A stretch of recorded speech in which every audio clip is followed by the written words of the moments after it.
أعوذ بالله من الشيطان الرجيم. بسم الله الرحمن الرحيم.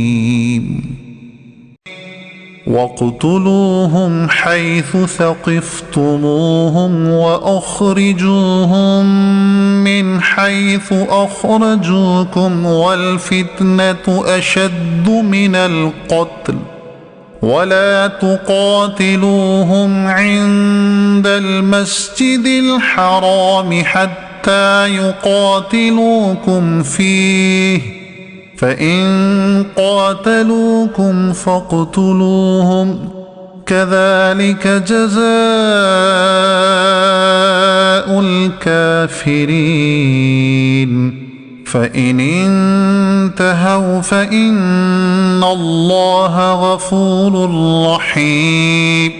وقاتلوهم حتى لا تكون فتنة ويكون الدين لله فإن انتهوا فلا عدوان إلا على الظالمين.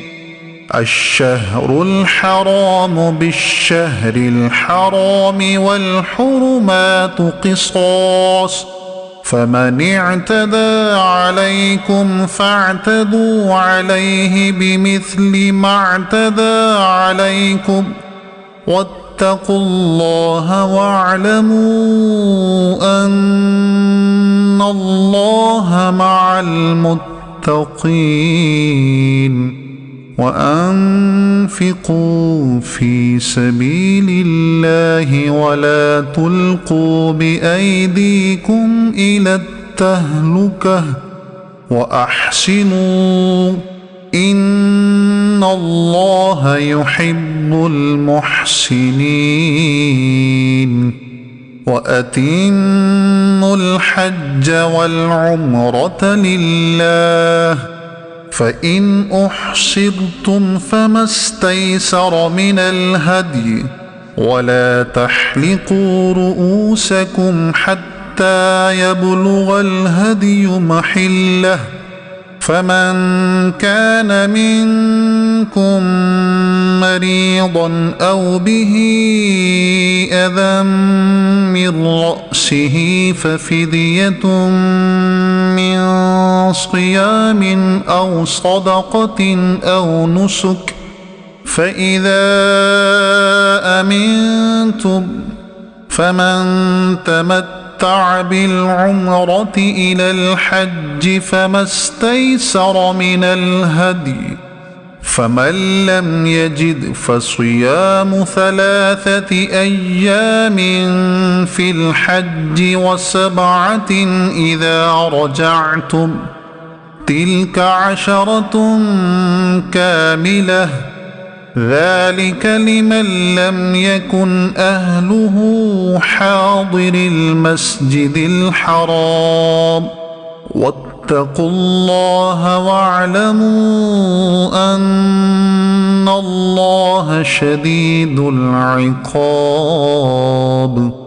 الحج أشهر معلومات فمن فرض فيهن الحج فلا رفث ولا فسوق ولا جدال في الحج وما تفعلوا من خير يعلمه الله وتزودوا فإن خير الزاد التقوى واتقون يا أولي الألباب.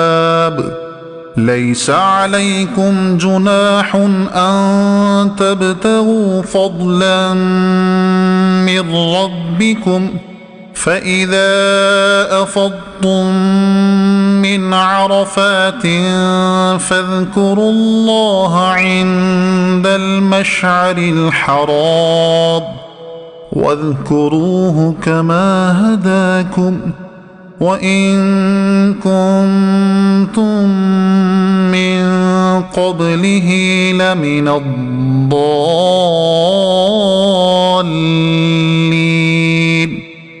ثم أفيضوا من حيث أفاض الناس واستغفروا الله إن الله غفور رحيم فإذا قضيتم مناسككم فاذكروا الله كذكركم آباءكم أو أشد ذكرا فمن الناس من يقول ربنا آتنا في الدنيا وما له في الآخرة من خلاق صدق الله العظيم.